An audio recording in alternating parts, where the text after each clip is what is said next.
ఈరోజు మనం ధ్యానించబోయే దేవుని వాక్యం. కాబట్టి అధికారము ఎదిరించువాడు దేవుని నియమమును ఎదిరించుచున్నాడు. ఎదిరించువారు తమ మీదకు తామే శిక్ష తెచ్చుకొందురు. రోమీయులకు రాసిన పత్రిక 13వ అధ్యాయం 2వ వచనం. ఈ వాక్యం మన జీవితానికి ఏమి బోధిస్తుంది? దేవుడు మన నుండి ఏమి ఆశిస్తున్నాడు? ఈ విషయంను ఈ వీడియోలో స్పష్టంగా తెలుసుకుందాం. ఈ వాక్యాన్ని రాసినది అపోస్తలుడైన పౌలు. ఆ కాలంలో రోమా ప్రభుత్వ పాలన చాలా కఠినంగా ఉండేది. అయినా కూడా పౌలు ఒక ముఖ్యమైన సత్యాన్ని బోధించాడు.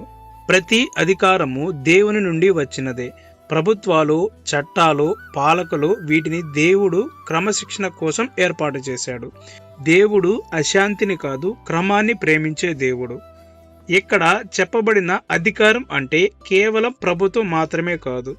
తల్లిదండ్రుల అధికారం, ఉపాధ్యాయుల అధికారం, ఉద్యోగంలో ఉన్న అధికారం, సంఘంలో ఉన్న నాయకత్వం, ఇవన్నీ దేవుడు ఏర్పాటు చేసిన క్రమంలో భాగమే. మనకు నచ్చినప్పుడే వినాలి, నచ్చినప్పుడు ఎదిరించాలి అనే మనస్తత్వం దేవునికి ఇష్టం కాదు. దేవుని వాక్యం స్పష్టంగా చెబుతుంది, ఎదిరించువారు తమ మీదకు తామే శిక్ష తెచ్చుకొందురు.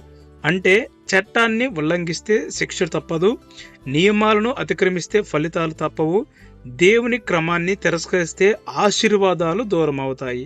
చాలాసార్లు మన కష్టాలు కారణం ఇతరులు కాదు, మన అవిధేయతే. దేవుని పిల్లలుగా మనం ఏం చేయాలి?